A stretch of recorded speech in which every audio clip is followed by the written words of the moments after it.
மதுரையில் தமிழ்நாடு காங்கிரஸ் கமிட்டியின் தலைவர் மாணிக்கம் தாக்கூர் பங்கேற்ற நிகழ்ச்சிக்காக சட்டவிரோதமாக மின்சாரம் எடுக்க முயன்றபோது மின்சாரம் தாக்கி ஒருவர் காயமடைந்த சம்பவம் அதிர்ச்சியை ஏற்படுத்தியுள்ளது.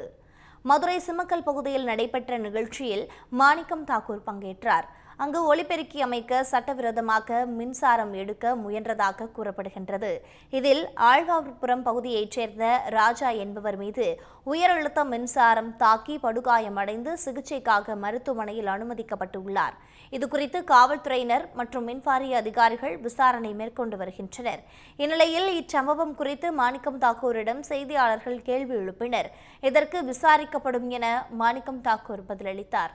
அப்போது உடனிருந்த நிர்வாகிகள் அது பொய் தகவல் என கூறியது சலசலப்பை ஏற்படுத்தியது.